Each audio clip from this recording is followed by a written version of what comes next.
Hello. इस video में आप लोग टाउन और सिटीज़ में जो भी लोगों ने पार्टिसिपेट किया उसके बारे में हम डिस्कस करने जा रहे हैं। तो यहाँ पर क्या प्रॉब्लम थी कि टाउन एरियाज़ में मर्चेंट्स और इंडस्ट्रीज़ ने मूवमेंट में वर्क किया और साथ ही साथ वर्कर्स ने भी किया। तो यहाँ पर भी आपसी कॉन्फ्लिक्ट ही दिखाई दिया कि मर्चेंट्स क्या चाहते थे, for expanding their business react against colonial policies that restrict business. मतलब जो ब्रिटिशर्स की जो कुछ पॉलिसीज़ थी वो यहाँ के जो इंडियन बिजनेसमैन थे उनके लिए कुछ रिस्ट्रिक्शंस रखती थी, जिसकी वजह से ये ग्रोथ नहीं कर पा रहे थे और ये चाहते थे ग्रोथ करना, लेकिन वो नहीं हो पा रहा था। इसलिए इन्होंने दो तरह की अपनी फॉर्मेशंस बनाई। एक फॉर्मेशन थी 1920 में बनी थी, formation of Indian industrialist and commercial Congress. एक तो ये थी, दूसरी FICCI, जिसका फुल फॉर्म है the federation of Indian chambers of commerce and industry. इसकी स्थापना कब हुई? 1927 में हुई। तो इन दो एसोसिएशन को बनाकर मर्चेंट्स ने अपनी बात, अपनी जो भी मांगे थी वो रखनी गवर्नमेंट के सामने शुरू की। लेकिन जब गवर्नमेंट ने ध्यान नहीं दिया तो बहुत से ऐसे बड़े बड़े बिजनेसमैन और मर्चेंट्स थे जिन्होंने सिविल डिसोबीडियंस मूवमेंट में लीड किया, पार्टिसिपेट किया और गांधी जी का साथ दिया। तो ये कौन कौन से थे? जैसे कि पुरुषोत्तम दास, ठाकुर दास और GD बिरला। इस तरह के जो बड़े बड़े मर्चेंट्स थे उन्होंने साथ दिया। उसी तरफ दूसरी तरफ, और ये लोग क्या करते थे, ये कांग्रेस को फंडिंग भी करते थे, मतलब कांग्रेस को चलाने के लिए जो पैसे की ज़रूरत होती थी वो भी पूरी करते थे। उधर वर्कर्स ने भी जब साथ दिया तो वर्कर्स ने, चूँकि कम संख्या में, उनके सामने लाइफ इतनी ज़्यादा इम्पॉर्टेंट थी कि उसके आगे वो मूवमेंट में पार्टिसिपेट करते ऐसा बहुत कम हो पा रहा था। तो वर्कर्स ने बहुत कम संख्या में किया और इंडस्ट्रीज केम क्लोज़र, वर्कर्स स्टेट अलूफ। मतलब वो क्यों दूर जा रहे थे? क्योंकि इंडस्ट्रीज जो थे इस मूवमेंट में ज़्यादा जुड़ रहे थे। तो उनका ये सोचना था कि अगर इंडस्ट्रीज आए तो हमारी कभी मांगे पूरी नहीं होंगी। और इंडस्ट्रीज यहाँ कांग्रेस की क्या वो थी कि कांग्रेस सोच रही थी कि अगर हम वर्कर्स का साथ देते हैं तो हमारे लिए इंडस्ट्रीज का साथ छूट जाएगा, जिससे हमारी फंडिंग भी रुक जाएगी। तो इस तरह से जो कांग्रेस थी वो पूरी तरह से फंसी हुई थी दोनों के ही बीच में कि किसका साथ दे किसका ना दे। उसके अलावा तीसरा पांचवा जो इसमें वो था, ग्रुप था, वो जुड़ा वुमेंस का।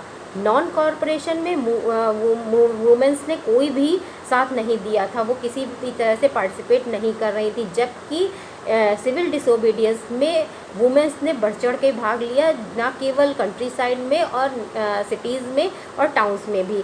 तो large scale participation in protest march, इन्होंने प्रोटेस्ट मार्च किए, मैन्युफैक्चर्ड सॉल्ट बनाया, क्लॉथ्स को ख़रीदने से रिफ्यूज़ कर दिया, उसके अलावा लिकर शॉप्स को बंद करवा दिया। इस तरह से उन्होंने इस मूवमेंट को में साथ दिया और बल्कि गांधी जी ने उनको बहुत ज़्यादा इनकरेज किया कि आप क्या कर रहे हो, service to nation as a sacred duty, ये आपकी ड्यूटी है, सेक्रेड ड्यूटी है और इसके लिए आप वर्क कर रहे हो, जिससे इस मूवमेंट को बहुत काफ़ी ज़्यादा अपलिफ्टमेंट मिली। लेकिन आगे चल के इसकी कुछ लिमिटेशंस की वजह से ये भी जो मूवमेंट था वो कॉल ऑफ कर दिया गया। इसकी लिमिटेशंस क्या थी? लिमिटेशंस कुछ ऐसी थी कि आपसी प्रॉब्लम्स थी, कुछ अपनी सोशलिस्ट प्रॉब्लम थी, जैसे कि अनटचेबल्स एज वर्सेस सनातनीज। जैसे कांग्रेस जो थी, कांग्रेस में जो ज़्यादातर जो लोग जुड़े हुए थे वो डोमिनेंट हिंदूज़ थे और डोमिनेंट हिंदूज़ जो थे वो सनातनीज़ कहलाते थे और उन्होंने अनटचेबल्स को ज़्यादा इम्पोर्टेंस नहीं दी, जबकि अनटचेबल्स की भी नंबर ऑफ़ अनटचेबल्स भी बहुत ज़्यादा थे। उस समय कास्ट सिस्टम इतना ज़्यादा था कि लोग अनटचेबल्स के आसपास नहीं जाना चाहते थे और कांग्रेस के सामने भी ये प्रॉब्लम आ रही थी कि उनके जो डोमिनेंट लीडर्स थे वो चूँकि अपर कास्ट से बिलोंग करते थे तो वो अनटचेबल्स के साथ वर्क नहीं करना चाहते थे। तो ये तो ओवरव्यू हो गया कांग्रेस का। लेकिन गांधी जी ने क्या कहा? गांधी जी तो सबको जोड़ने के चक्कर में थे ना, कि अगर जब तक ह्यूज नंबर ऑफ पॉपुलेशन नहीं किसी भी मूवमेंट से जुड़ेगी तब तक इंडिपेंडेंस नहीं मिल सकती है। तो वो सबको जोड़ने के लिए अनटचेबल्स को उन्होंने हरिजन का नाम दिया और इस टाइम पीरियड में जो डिमांड हो रही थी इन अनटचेबल्स की तरफ से रिज़र्व सीट या रिज़र्व सेपरेट इलेक्टोरेट की, उन चीज़ों को लेकर भी आगे बातें होती रहीं कि ठीक है, अगर आप अपनी अपलिफ्टमेंट चाहते हो, आप चाहते हो कि आप सोशलिस्ट लाइफ में आगे बढ़ जाओ, तो ठीक है, हम आपको रिजर्वेशन देंगे। तो इस तरह की प्रॉब्लम आ रही थी। अब देखिए इनमें इंडिविजुअली प्रॉब्लम किस किस के बीच में थी। इंडिविजुअली प्रॉब्लम थी BR अम्बेडकर और गांधी जी के बीच में, मतलब लोगों के बीच में तो थी ही थी, लेकिन इंडिविजुअली इन लोगों के बीच में प्रॉब्लम थी।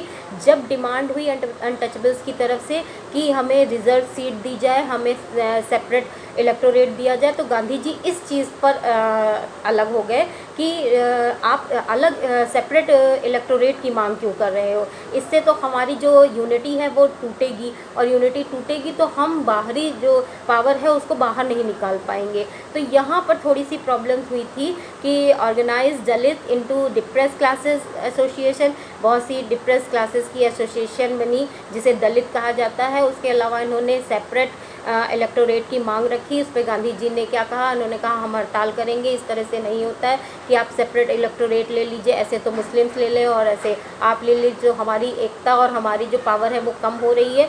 इस हड़ताल के बाद एक पैक्ट साइन हुआ अंबेडकर जी और गांधी जी के बीच में। तो इस पैक्ट में क्या था, पहले तो आप पैक्ट का नाम सुनिए, पूना पैक्ट था। ये सितंबर 1932 में हुआ था, और इस पैक्ट में ये साइन किया गया था कि आपको ठीक है, आपको रिजर्व सीट चाहिए, आपको सोशल लाइफ में आपको इनकरेजमेंट चाहिए, आप अपर कास्ट के साथ आना चाहते हैं, मतलब अपनी इक्वलिटी चाहते हैं, तो ठीक है, आपको रिजर्व सीट दी जाएंगी, जिसकी वजह से आपकी सोशल लाइफ जो है वो अच्छी होगी और आप इम्प्रूव कर जाओगे, आप प्रोग्रेस करोगे। लेकिन आपको सेपरेट इलेक्टोरेट नहीं दिया जाएगा। इस बात को फिर अंबेडकर जी ने भी मान लिया और ये पूरा पैक्ट जो है वो साइन हो गया। अब देखिए रिलीजियस इश्यूज़ क्या थे। रिलीजियस इश्यूज़, ये मैं लिमिटेशंस बता रही हूँ आपको सिविल डिसोबीडियंस मूवमेंट की। ये प्रॉब्लम्स थी, ये कमियां थी, जिसकी वजह से ये मूवमेंट नहीं उतना वर्क कर पाया और इसकी वजह से हमें उस समय आज़ादी नहीं मिल पाई थी। तो यहाँ पर जो रिलीजियस इश्यूज़ थे वो आ गए थे हिंदू और मुस्लिम्स के बीच में, जिसका आप आज तक आप लोग देख रहे हैं परिणाम क्या निकला। हिंदू और मुस्लिम्स में क्या, जब कांग्रेस पार्टी बनी थी तो कांग्रेस पार्टी में जितने भी लीडर्स थे वो हिंदू रिलीजन से बिलोंग करते थे। और कब मुस्लिम्स जुड़े थे, जब मैंने बताया था आपको कि जब खिलाफत मूवमेंट स्टार्ट किया था, जब सत्याग्रह मूवमेंट कॉल ऑफ हुआ था, तो गांधी जी को लगा कि नहीं, थोड़े लोग मिलकर इंडिपेंडेंस नहीं ला सकते, इसके लिए ह्यूज मासेस और ह्यूज पॉपुलेशन की ज़रूरत होगी। तो उन्होंने मुस्लिम्स का साथ दिया और फिर उन्हें नॉन कॉरपोरेशन में वर्क करने के लिए नॉन कॉरपोरेशन से अपने साथ जोड़ा।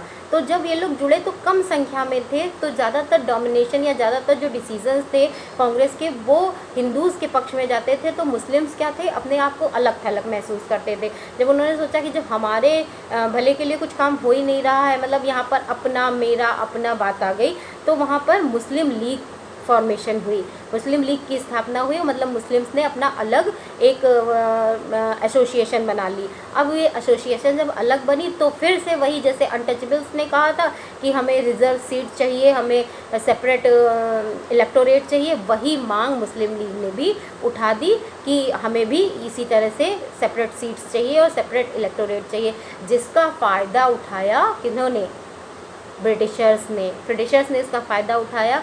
अगर ये रिलीजियस प्रॉब्लम ना क्रिएट होती और ये जो बीच की खाई थी ये बढ़ती चली गई, मतलब ये सोचा जाए कि नहीं, थोड़ा सा मिसअंडरस्टैंडिंग हुई, उस मिसअंडरस्टैंडिंग को बातचीत करके और सॉल्व कर लिया जाए, तो ऐसा नहीं हो पाया। क्या हुआ कि ये बढ़ता चला गया और ब्रिटिशर्स ने बल्कि और बढ़ाने की कोशिश की कि उन्होंने अपनी तरफ से मुस्लिम्स को रिजर्वेशंस दे दिए और कांग्रेस नहीं दे पाई कि कांग्रेस उनको अपने पक्ष में रख पाती, और इस तरह से हिंदुओं को लगने लगा कि यहाँ पे मुस्लिम्स का वर्चस्व बढ़ रहा है। और उन्होंने यहाँ तक कि उन्होंने सेपरेट इलेक्टोरेट की बात को स्वीकार कर लिया ब्रिटिशर्स ने। तभी पाकिस्तान अलग हो गया था जब हमारा देश आज़ाद हुआ था, यही वजह थी मेन। तो यहाँ पर मैंने आपको इसके बारे में बता दिया कि किस तरह से जो ये मूवमेंट था सिविल डिसोबीडियंस, ये मूवमेंट कॉल ऑफ हो गया था।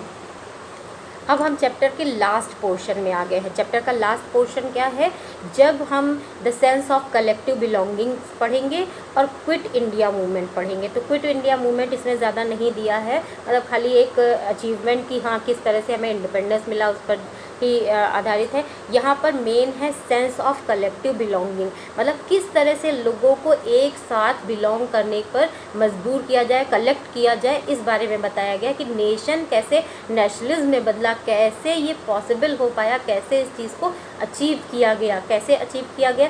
Achieve party through the unite struggle and party through cultural process, मतलब ना केवल स्ट्रगल करके बल्कि कल्चरल प्रोसेस करके भी इस चीज़ को अचीव करने की कोशिश की गई कि लोगों के अंदर नेशनलिज्म की फीलिंग को और कैसे स्ट्रॉन्ग किया जाए, जिससे ये जो स्ट्रगल है वो और ज़्यादा मजबूती से काम कर सके और इंडिपेंडेंस हासिल हो। तो history, fiction, folklores and song, popular prints and symbols call played a part in meaning of nationalism.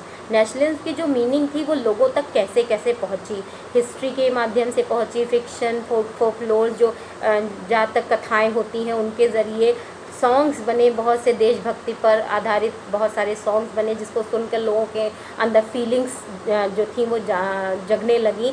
उसके अलावा बहुत सी पिक्चर्स बनी, जैसे कि भारत माता का प्रिंट बना या फ्लैग वगैरह बनाया गया। तो इस तरह से कुछ सिंबल्स बनाए गए जिन्होंने एक वाइटल रोल प्ले किया था नेशनलिज्म की फीलिंग को बढ़ाने में।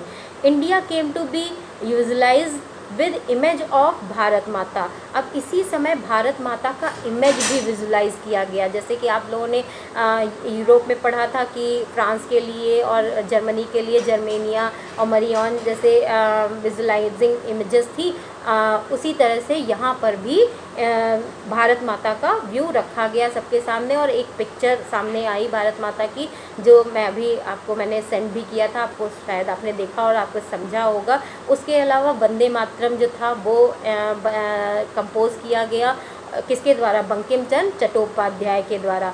तो इस तरह से लोगों के अंदर इस सोशल या कल्चरल तरीके से नेशनलिज्म का प्रोसेस बढ़ाने और फीलिंग को स्ट्रॉन्ग करने की कोशिश की गई।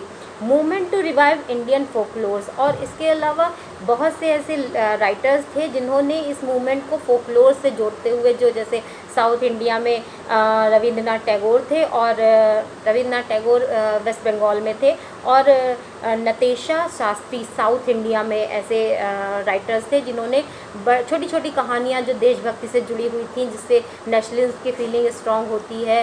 त्याग लोगों का बताया गया कि इन लोगों ने क्या क्या त्याग किया, या किसको किस तरह की प्रॉब्लम्स हुई, पीजेंट्स को क्या प्रॉब्लम हो रही, मर्चेंट्स को क्या प्रॉब्लम हो रही, नॉर्मल व्यक्ति को क्या प्रॉब्लम्स हो रही हैं, इन सारी प्रॉब्लम्स की वजह से, ब्रिटिशर्स की रूल्स की वजह से। ये सारी कहानियाँ छापी गई, बनाई गई, बुक बनाई गई, जिसको पढ़कर लोगों के अंदर ये फीलिंग स्ट्रॉन्ग हुई।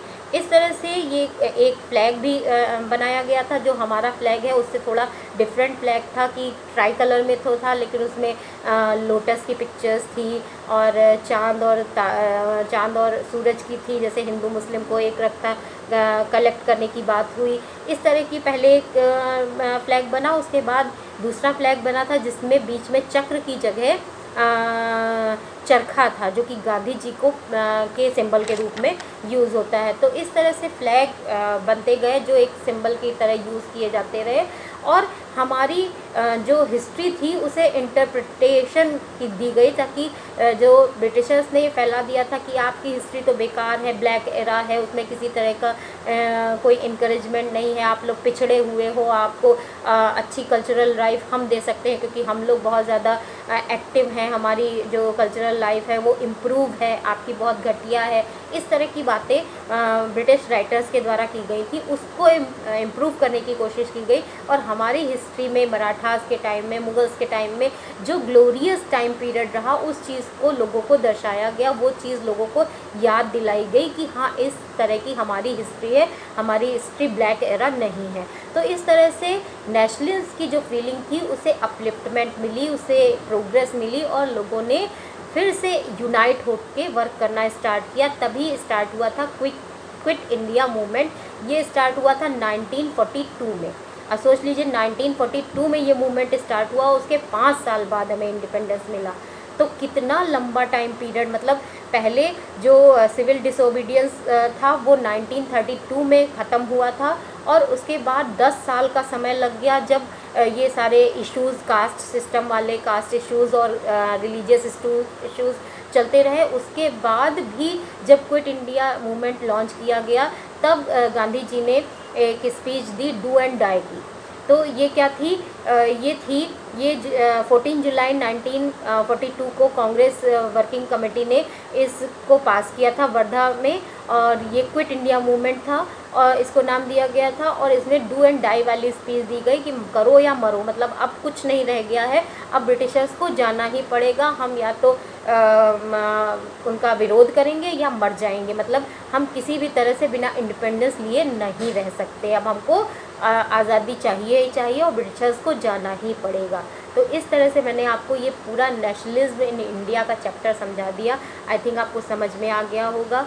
सभी लोग मेरे चैनल को सब्सक्राइब कर लीजिए ताकि मैं जो भी आपके लिए वीडियोस डालती रहूं वो आपको मिलते रहें।